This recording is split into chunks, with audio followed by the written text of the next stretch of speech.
Okay, nasionalisme di Asia Tenggara. So kita nak tengok di sini, ini adalah subtopik 2.4.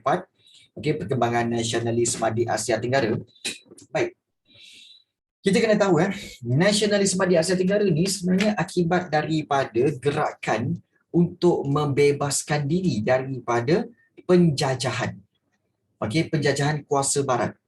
Seperti yang berlaku di mana? Di Filipina, di Burma ataupun Myanmar, di Vietnam dan juga di Indonesia. Namun begitu, Thailand saja, di Thailand saja gerakan nasionalisme ini bersifat untuk menuntut pembaharuan dalam pentadbiran ke arah mengekalkan kedaulatan negara daripada ancaman imperialisme. Maknanya di sini perkembangan nasionalisme di Asia Tenggara ni daripada 4 negara ni memang diorang ni bangun untuk menentang penjajahan. Cuma satu negara saja yang bangun untuk bukan menentang penjajahan tapi untuk supaya mengelak daripada dijajah, iaitu Thailand. Hebatlah Thailand. Sebab itu Thailand adalah satu-satunya negara yang tidak pernah dijajah. Kenapa? Nanti kita akan belajar kenapa. Thailand tidak pernah dijajah. Alright. So kita tengok di sini tentang nasionalisme di Filipina dan kamu akan diperkenalkan dengan gambar di sebelah tu. Siapa tu? Itu adalah macam nak sebut nama dia? Faribah, macam nak sebut nama dia tu? Ya, cikgu. Macam nak sebut nama gambar tu, nama dia? Zos Rizal. Jos Rizal. Okey, Rahman, macam mana sebut nama dia? Pada pendapat saya, sebut nama dia ialah Jayu. Saya nak adjust mic kejap, Okey.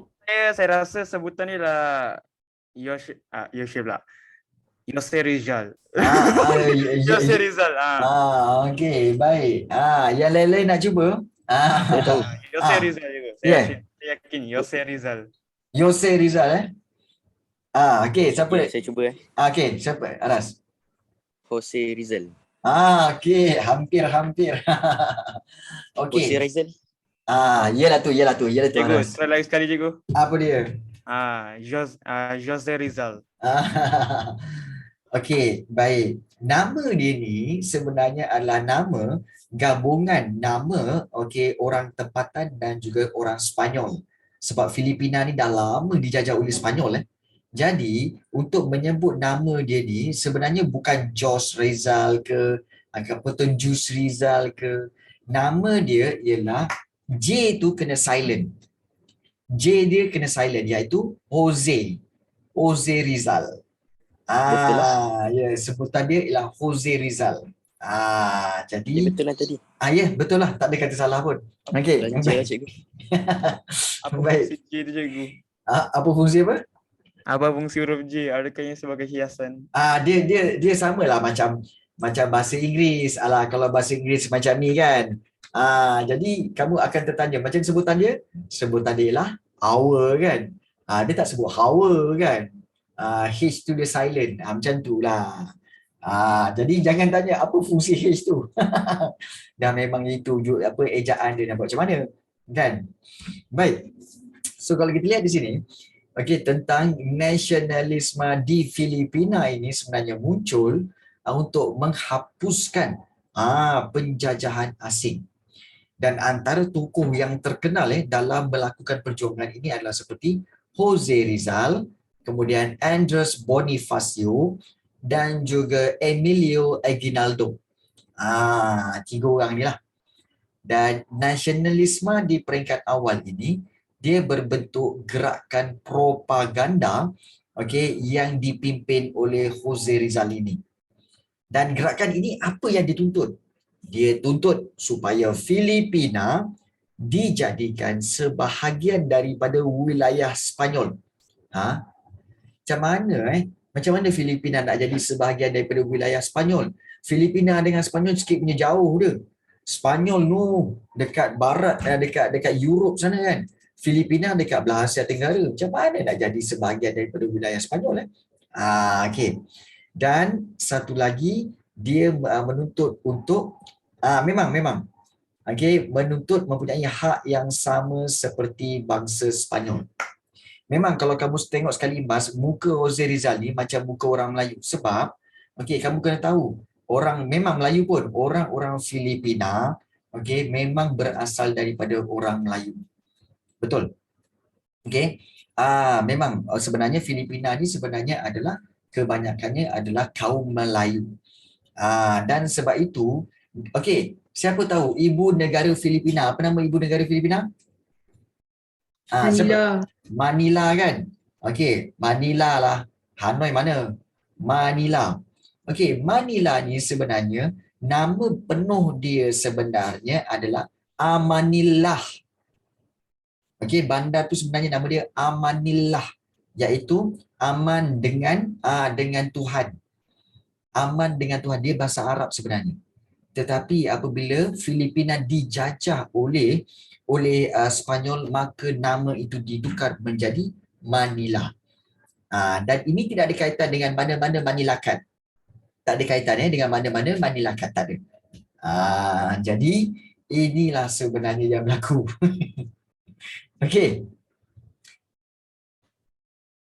Kita berhenti sekejap untuk kita menghormati azan asar sekejap ya.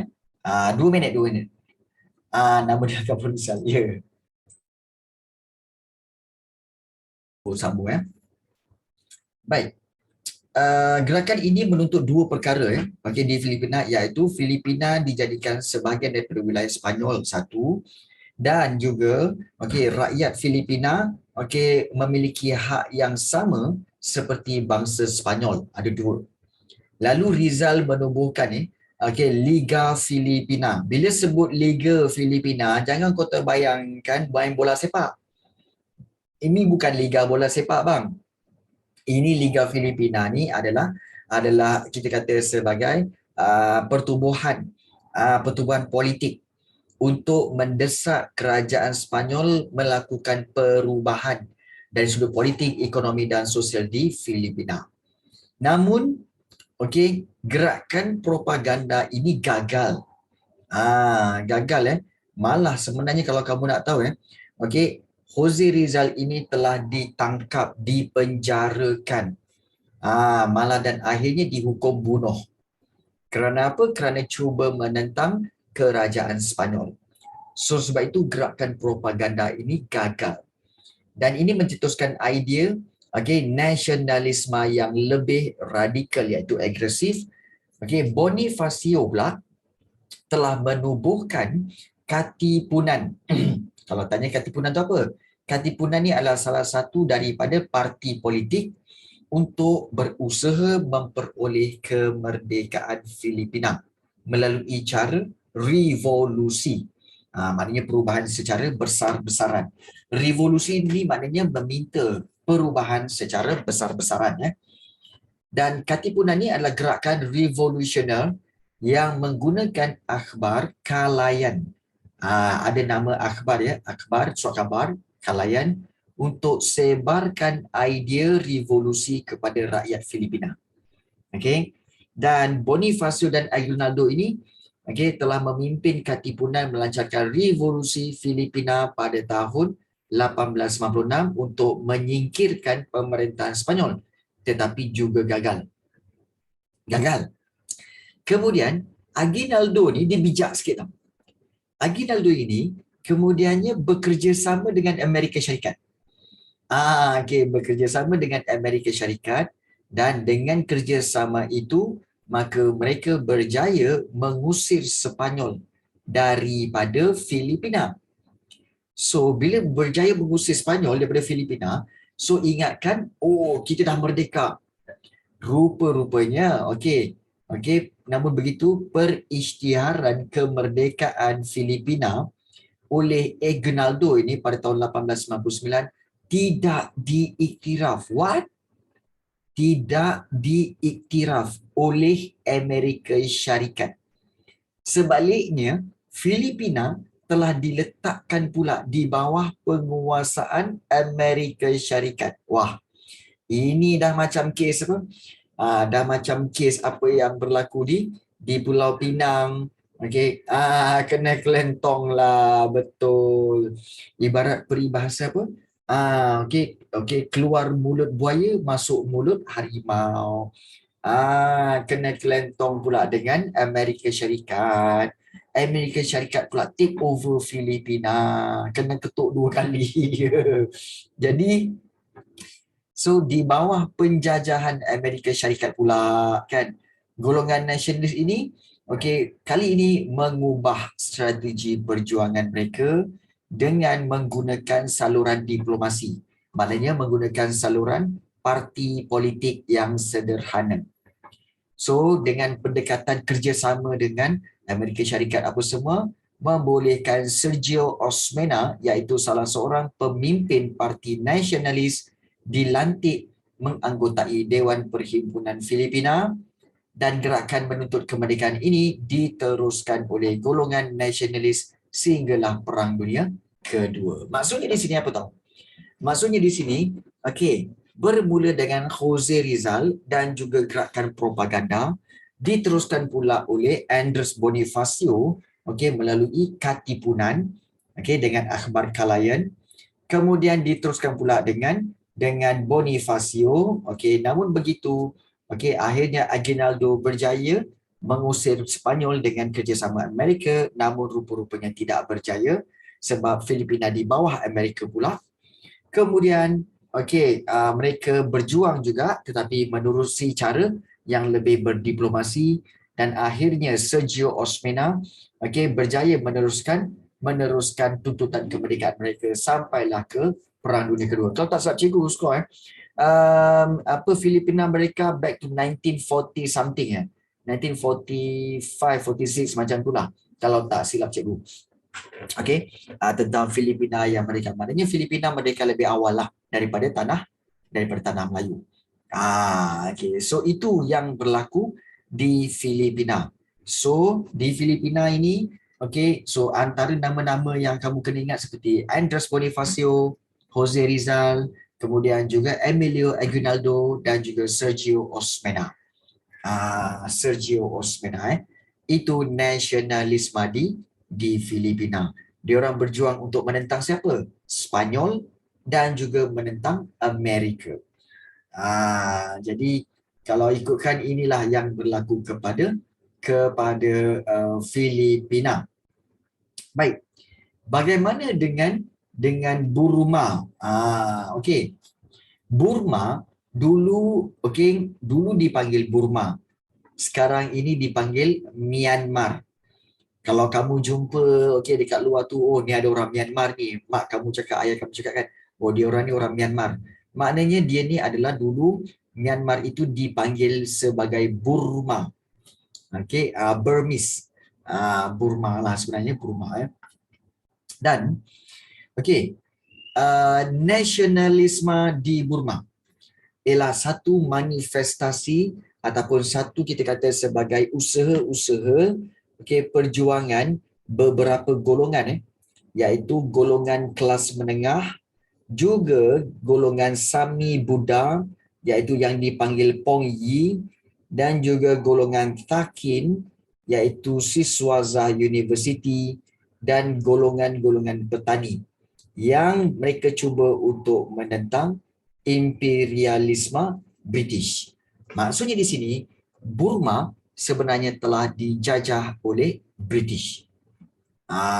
Jadi nasionalisme ini digerakkan oleh golongan kelas pertengahan berpendidikan barat sebab pengaruh British yang mengancam kedudukan agama Buddha. Ingat, Burma memang agama asal dia adalah agama Buddha.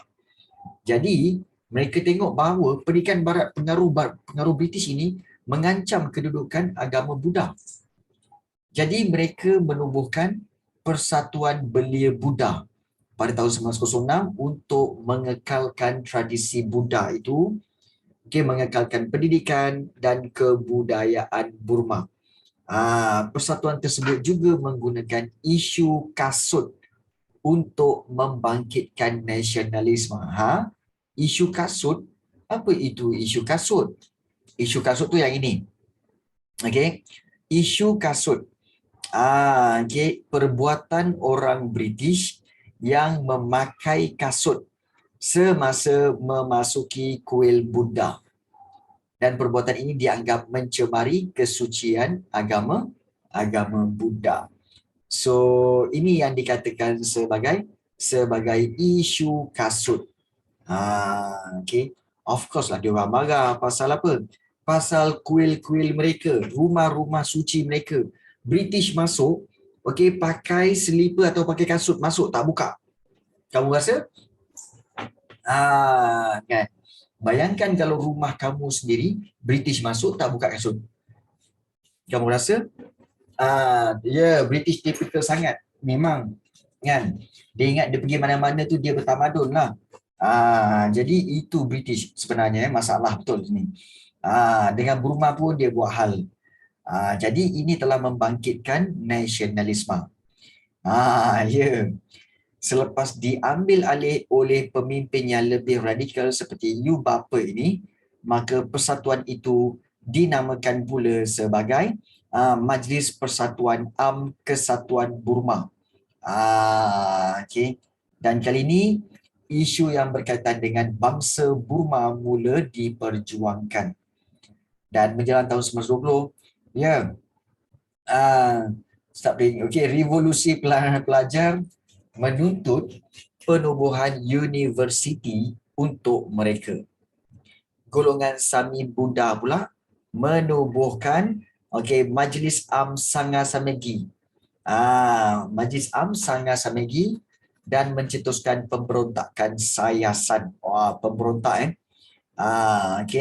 Dan pemberontakan ini telah mendapat sokongan golongan petani yang terbeban dengan pelbagai jenis cukai. Dan pemberontakan ini diketuai oleh Sayasan. Cikgu, mungkin kamu terfikir apa, cikgu? Macam-macam nama, cikgu. Pelik-pelik, cikgu. Sami Buddha, Pong Yi, Takin. Kemudian juga apa lagi? Majlis Sangha Samegi. Dan juga pemberontakan Sayasan. Masya Allah, cikgu. Dan, tak apa. Take your time untuk memahaminya. Dia dah berbelit-belit nak sebut. Baik.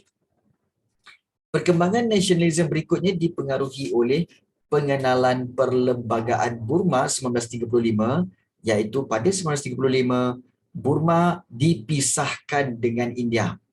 Bermakna dulu Burma sebenarnya bergabung dengan India tau. So kali ini Perlembagaan Burma diorang nak berpisah daripada India, dan perlembagaan tersebut merangsang perjuangan ke arah kerajaan sendiri. Dan golongan-golongan takin seperti Parti Dobama Asia Yoni, ambil kau, kami orang Burma maksudnya, memperjuangkan kemerdekaan Burma. Pemimpin parti seperti ini Aung San. Ni Aung San, gambar ni Aung San. Kemudian Kioni dan UNO menggelarkan diri mereka sebagai takin yang bermaksud tuan, dan menegaskan orang Burma mesti bertuankan orang Burma. Dan Dr. Ba Maw yang memenangi pilihan raya pada tahun 1937 kemudiannya dilantik sebagai Perdana Menteri yang pertama. Okey, baik. Dah berbelit-belit kan? Dah berbelit-belit, cikgu tahu. Kau pun dah macam, benda ni cikgu, ya Allah kan? Berbelit-belit ni macam mana ni? Tak apa. Kita tenang-tenangkan fikiran, kita pergi tengok negara Burma dulu nak. Kita tengok Burma dulu, apa yang ada di Burma. Kan? Cikgu, Ya. saya ada soalan berkaitan Burma. Adakah sistem pemerintahan di Myanmar ni demokrasi? Untuk waktu sekarang ini bukan. Sebab dia pemerintahan tentera. Dia gunakan sistem pemerintahan tentera pada zaman sekarang. Sebelum ni cikgu? Sebelum ni sebenarnya dia ada pemerintahan beraja, namun begitu Burma banyak dikuasai oleh dia punya pendeta-pendeta agama Buddha. So banyak pemerintahan itu dibuat oleh pendeta Buddha, namun kemudian diorang cuba untuk menyerapkan demokrasi sebenarnya. Okey, namun untuk beberapa tahun pernah berlaku pemerintahan demokrasi di Burma, namun pemerintahan itu telah berjaya digagalkan oleh pemerintahan tentera. Jadi sampai sekaranglah pemerintahan tentera itu berlaku di Burma. Dan sebab itu, okey, kamu tahu orang-orang Rohingya? Tahu kan tentang orang Rohingya? Orang Tahu Rohingya, cikgu. orang Rohingya itu sebenarnya datang daripada Burma lah. Dan orang-orang Rohingya ini tidak diiktiraf sebagai rakyat Burma. Jadi sebab itu mereka melarikan diri daripada Burma. Dan Burma sebenarnya tak jauh pun daripada Malaysia. Contohnya ni Malaysia. Kemudian kalau kamu naik atas, ini ada Thailand. Sampai di Ranong ni, okey, sampai di Ranong ni, okey, kamu nampak ada garis sempadan warna putih tu. Okey, garis sempadan warna putih tu, ini sebenarnya adalah garis sempadan. Sebelah kanan ini adalah Thailand, sebelah kiri ini adalah Burma. So dia dah terbagi dua, iaitu Thailand dengan Burma. So sebelah kiri ini adalah Burma.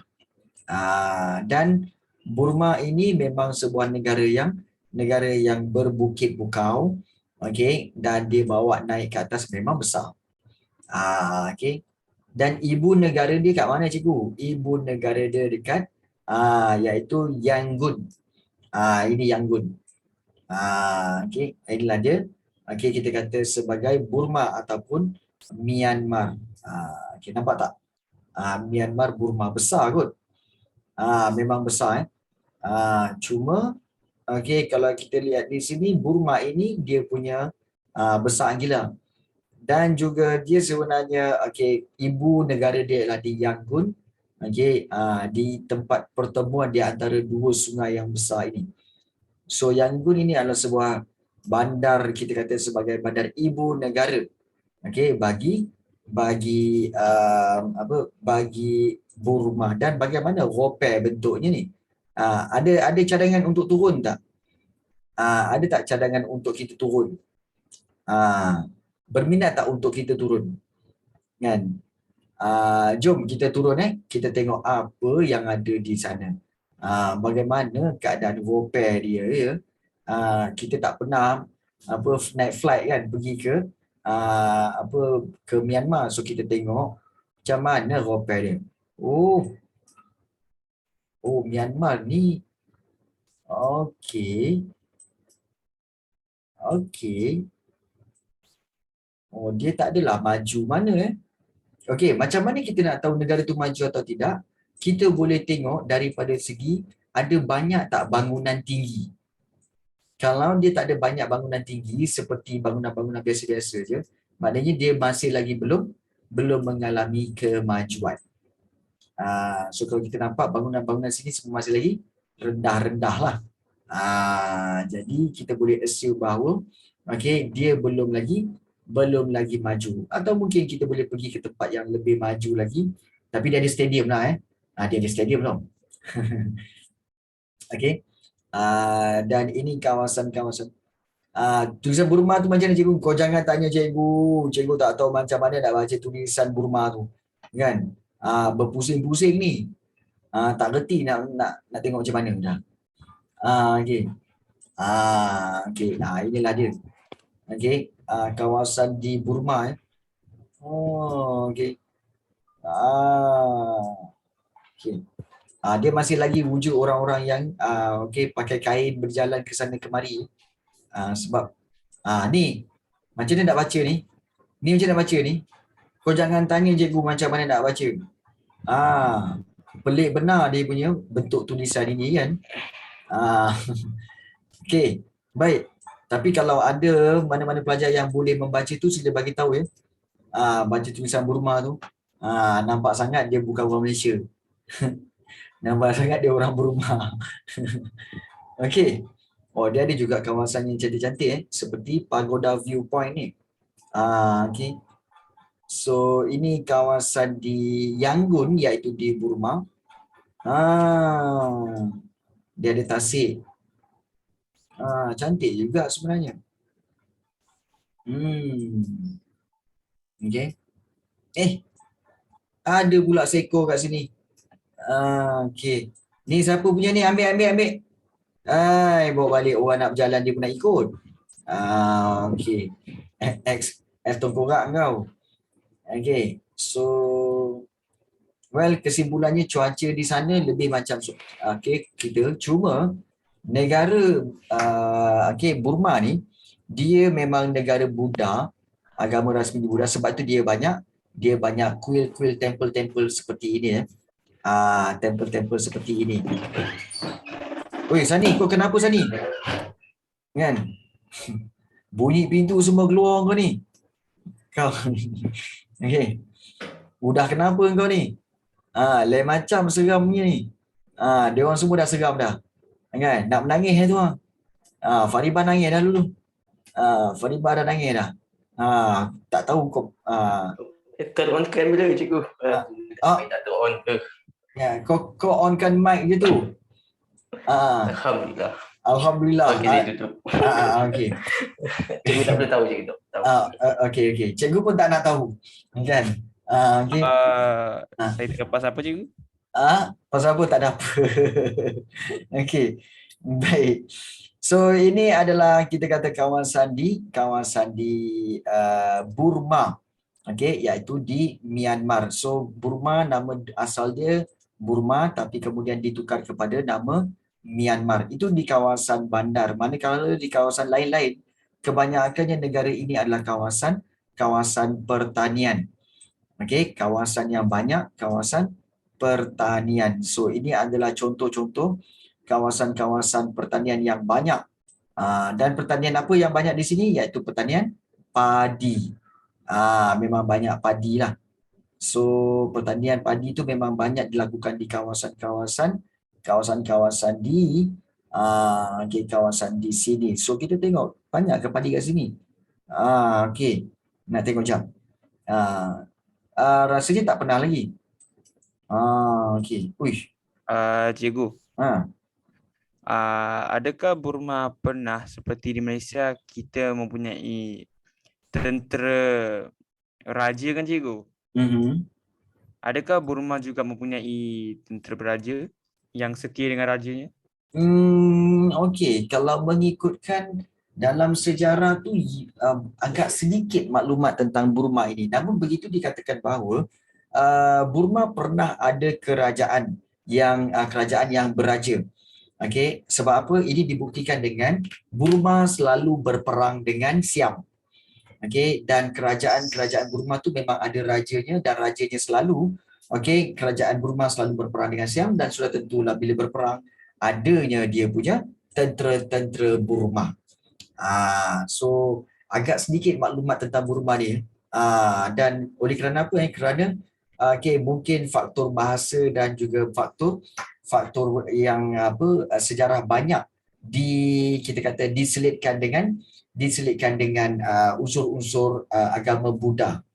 Sebab dia memang agama Buddha sana kuat. Jadi agak sedikit maklumat tentang Burma ini. Baik, Burma pernah ke kena tsunami? Kalau tak silap cikgu, ada sikit lah semasa tsunami 2004 dulu. Semasa yang berlaku yang teruk di Aceh dulu. So di Myanmar terkena sedikit lah. Ada kena sedikit. Ya. Okey.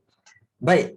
So ini adalah Aung San, dan untuk pengetahuan kamu, Aung San ni sebenarnya ada nama, ada anak dia. Anak dia nama Suu Kyi. Bukan Suci SUCI anak dia nama dia Suu Kyi. SUUKYI. Suu Kyi. Dan anak dia nama penuh dia Aung San Suu Kyi. Vietnam dan Thailand ada beza ke? Ada. Bahasa pun berbeza. Tapi muka lebih kurang lah. Tapi orang-orang Burma biasanya gelap sikit lah. Gelap sikit. Gelap sikit. Dan juga dia mata dia sepet-sepet sikit macam orang Thailand sikit lah. Itu di Myanmar ataupun Burma. So kalau di Burma kita kena ingat tentang apa tahu? Tentang Persatuan Belia Buddha. Dia orang daripada British Raj ke cikgu? British Raj? Apa British Raj? Tak ada. Dia orang memang memang keturunan Burma lah. Keturunan Burma. Okey. Baik. Kita nak lihat nasionalisme di Vietnam. Okey, Vietnam ni dia lain sikit. Sebab Vietnam ni dia banyak dipengaruhi oleh parti komunis. Ada komunis ya? Ya, ada. Nasionalisme di Vietnam ni muncul akibat apa? Perubahan sosiopolitik dan juga sosioekonomi. Okey, selepas kedatangan Perancis. Ingat? Okey, Vietnam dijajah oleh Perancis, France. France ya. Dan gerakan nasionalisme Vietnam dipelopori oleh golongan bangsawan. Okey, maknanya golongan pembesar dan juga dipelopori oleh pegawai daripada golongan Mandarin. Dia ada golongan Mandarin tau. Golongan Mandarin ni macam mana cikgu? Okey, golongan Mandarin ni kalau kita tengok ada maklumat di atas ni. Okey, pembesar-pembesar yang menerima pendidikan Confucius. Dan kalau pendidikan Confucius datang daripada negara mana? Kalau pendidikan Confucius datang daripada negara mana? Daripada China. Lepas tu mungkin ada yang bertanya. Okey, nanti cikgu terangkan. Baik, Kenapa pula di Vietnam ada golongan Mandarin, iaitu golongan yang menerima pengaruh daripada China? Kerana kamu kena tahu bahawa Vietnam tu memang sebenarnya bersebelahan dengan China. Sebelah je. Contohnya kalau kita keluar daripada Myanmar ini, okey, dan kalau kita pergi ke sebelah Vietnam, okey, kalau kita pergi sebelah Vietnam, okey, ini Vietnam, okey, yang sebelah kanan sekali ni Vietnam. Dan kalau kamu lihat Vietnam ni, okey, Ho Chi Minh apa semua naik ke atas, okey, ibu negara dia iaitu di Hanoi ni, okey, dan kalau kamu lihat di Hanoi ni, okey, dia sangat bersempadan dengan China di sebelah. Okey, dia bersebelahan dengan China di sebelah sini. So, memang sebelah menyebelah. Jadi sebab itu kalau kita lihat dia banyak menerima pengaruh daripada tanah besar China. So inilah dia China. Dan juga kalau kita lihat Vietnam dengan China sebelah-sebelah, sebab itu adanya golongan Mandarin. Golongan Mandarin ya. Yang banyak mempengaruhi pemerintahan di Vietnam. Okey, di Vietnam. Jadi kalau kita lihat di sini, golongan Mandarin ini dan juga golongan bangsawan ini memperjuangkan pemulihan sistem pemerintahan beraja. Dia orang nak balik sistem pemerintahan beraja. Okey. Jadi kemunculan golongan intelektual telah meningkatkan kesedaran politik dan gerakan anti Perancis.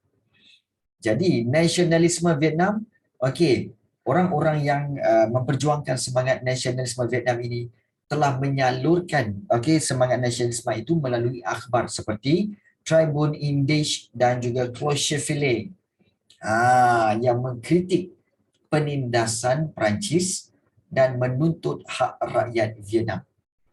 So gerakan nasionalisme Vietnam ni, gerakan nasionalisme Vietnam selepas Perang Dunia Pertama bercorak revolusi yang didukung oleh dua aliran ideologi.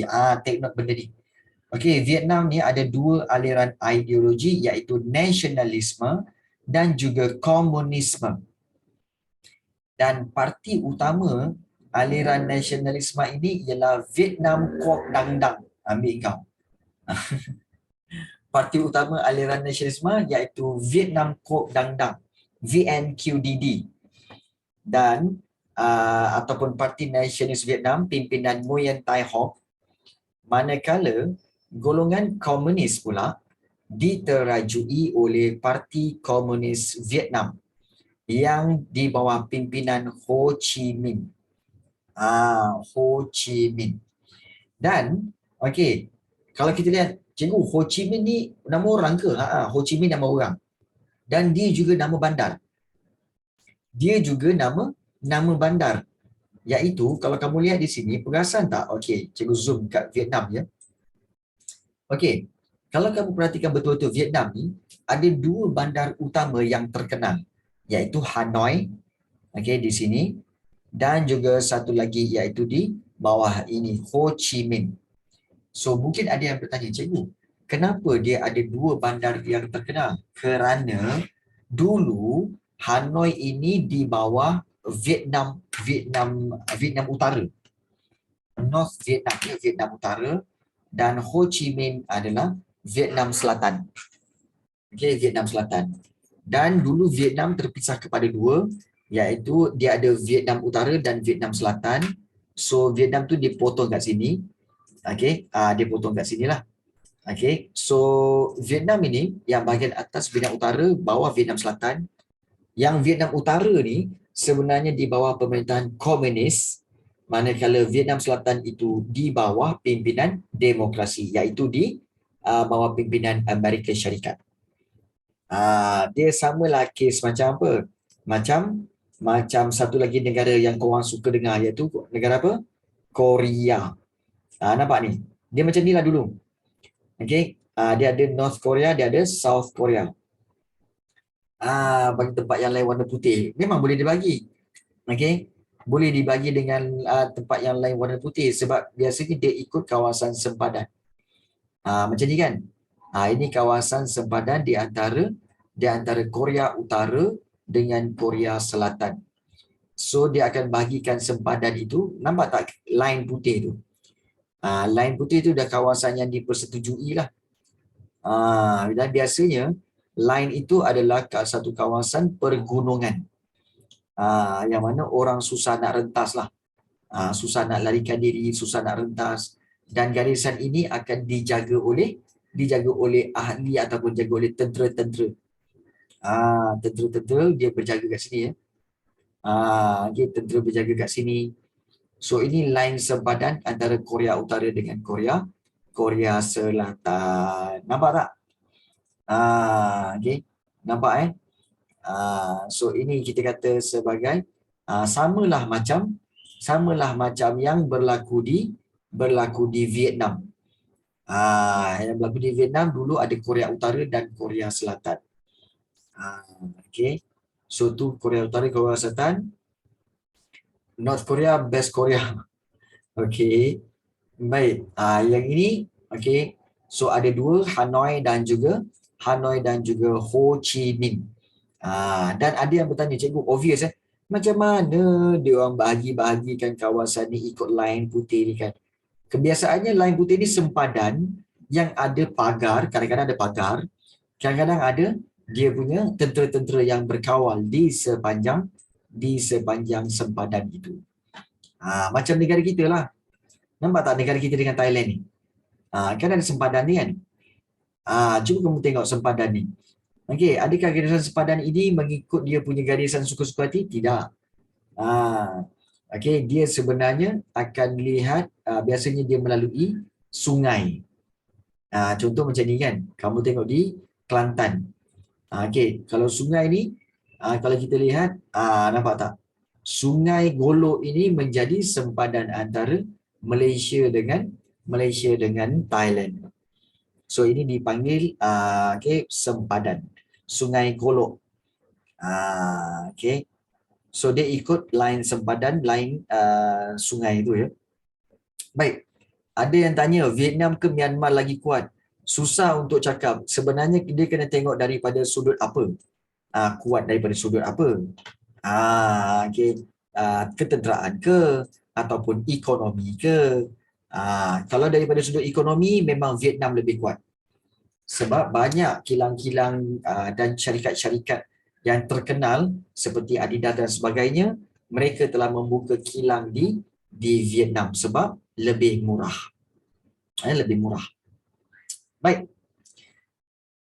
Perjuangan Vietnam Kod Dandang ini berteraskan demokrasi, nasionalisme dan sosialisme, dan parti ini melancarkan pemberontakan pada tahun 1930 untuk mengusir Perancis dan menubuhkan kerajaan Republik Vietnam. Dan peristiwa ini memberikan kesempatan kepada Perancis untuk lumpuhkan gerakan nasionalis dengan menangkap pemimpin VNQDD dan menghukum bunuh Nguyen Tai Hoc tu. sebab mereka telah melancarkan pemberontakan dan gerakan revolusi telah menentang Perancis diteruskan oleh Ho Chi Minh melalui Parti Komunis Vietnam, dan pada bulan September 1945 Ho Chi Minh berjaya mengisytiharkan kemerdekaan Republik Demokratik Vietnam di Hanoi. Kemerdekaan Republik Demokratik Vietnam di Hanoi. Beliau dilantik sebagai presiden pertama, manakala Vietnam Selatan yang berpusat di Saigon berada di bawah pengaruh Perancis dan Amerika Syarikat. So, gerakan menentang penjajahan barat diteruskan sehingga Republik Vietnam terbentuk pada tahun 1976. Baik. Sekali imbas kita tengok, Parti Komunis Vietnam ini telah berjaya untuk menubuhkan sebuah negara yang baik, iaitu sebuah negara Vietnam. Namun begitu ramai yang sangsi, ramai yang kata, cikgu, sebenarnya cikgu, dia ni parti komunis, komunis cikgu. So apa itu sebenarnya komunis? Apa itu sebenarnya komunis? Baik, ada sesiapa nak tahu tentang apa itu komunis? Ada sesiapa nak tahu tak? Kalau nak tahu, kita boleh bincangkan tentang komunis. Apa itu komunis? Nak tahu kalau nak tahu, baik, kita nak bincangkan, kita nak lihat apa itu sebenarnya komunis. Baik. So, cikgu akan bawa kamu untuk melihat satu video berkaitan dengan apa itu komunis sebenarnya ni. So, kita nak lihat tentang komunis. So, cikgu sharekan satu video. Jom kita tengok untuk mengisi ruangan-ruangan kita. Jom kita tengok. 1922 hingga 19...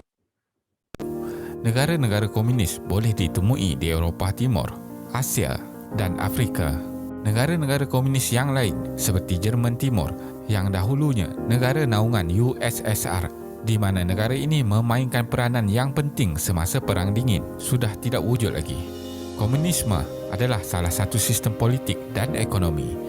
Parti Komunis mempunyai kuasa mutlak ke atas tadbir urus dan pemilikan harta persendirian adalah tidak dibenarkan. Prinsip asas ideologi komunis telah pun bermula sekitar pertengahan abad ke-18 oleh Karl Marx dan Friedrich Engels.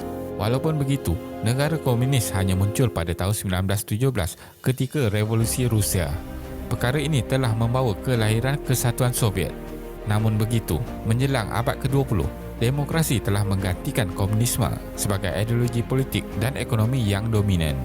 Jadi, video kali ini kami akan membawa anda melihat 5 buah negara yang masih mengamalkan ideologi komunis ini. Teruskan menonton. 1. Vietnam. Mengikut sejarah, selepas tamatnya Perang Indochina yang pertama pada tahun 1954, Vietnam telah dipisahkan kepada dua bahagian.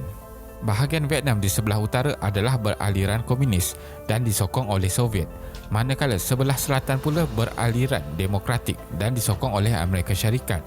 Selepas hampir 20 tahun peperangan, akhirnya kedua-dua wilayah yang terpisah ini bersatu kembali pada tahun 1976 dan menjadi sebuah negara beraliran komunis.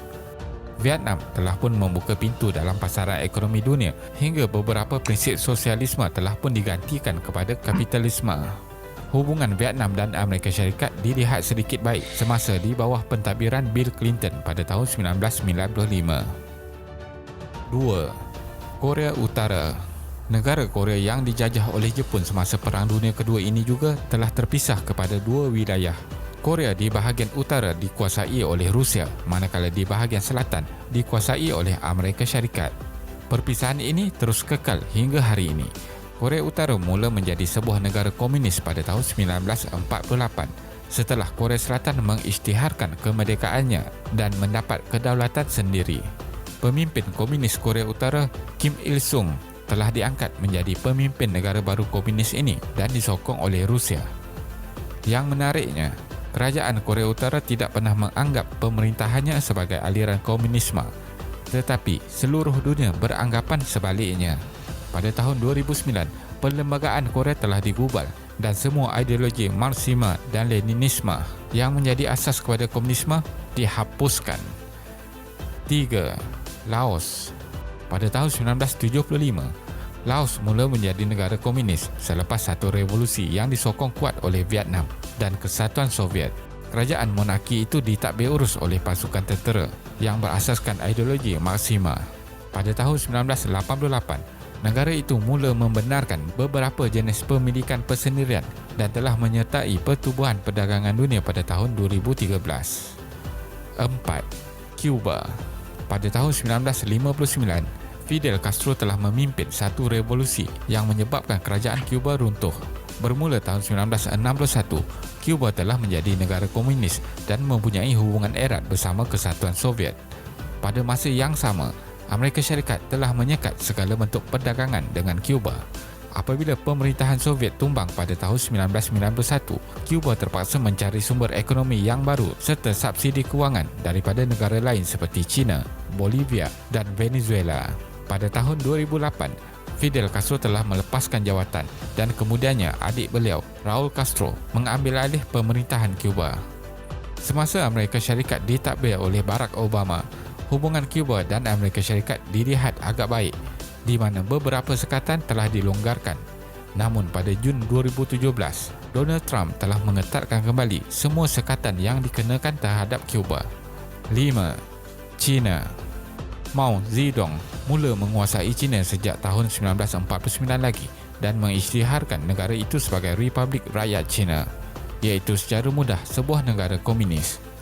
China tetap konsisten dengan fahaman komunis walaupun pembaharuan ekonomi telah dibuat selama beberapa tahun. Walaupun digelar China Merah kerana kawalan parti komunis ke atas wilayah tersebut, masih terdapat parti politik selain daripada Parti Komunis China dan pilihan raya terbuka masih diadakan di seluruh negara. Namun demikian, CPC mempunyai kawalan mutlak ke atas semua pelatikan ahli politik dan tidak ramai pihak yang berani mempertikainya. Memandangkan China telah mengamalkan dasar pintu terbuka dalam beberapa dekad ini, jurang perbezaan kekayaan yang terhasil ini telah memusnahkan beberapa prinsip komunisme. Pada tahun 2004, perlembagaan itu telah diubah dan mula mengiktiraf harta persendirian. Sebenarnya, aliran komunis ini cuba diserap masuk ke dalam pentadbiran sesebuah negara pada masa dahulu, termasuklah Malaysia. Namun, kebanyakan cubaan ini dipatahkan melalui beberapa ideologi lain yang dilihat mempunyai keadilan yang lebih baik. Boleh dikatakan aliran komunisme adalah ideologi yang gagal kerana ia dilihat sangat ekstrim dan tidak mempunyai hubungan sosioekonomi yang baik dalam pentadbirannya. Terima kasih kerana menonton. Okey, baik. So, sedikit sebanyak kamu dapat idea tak tentang komunisme? Okey.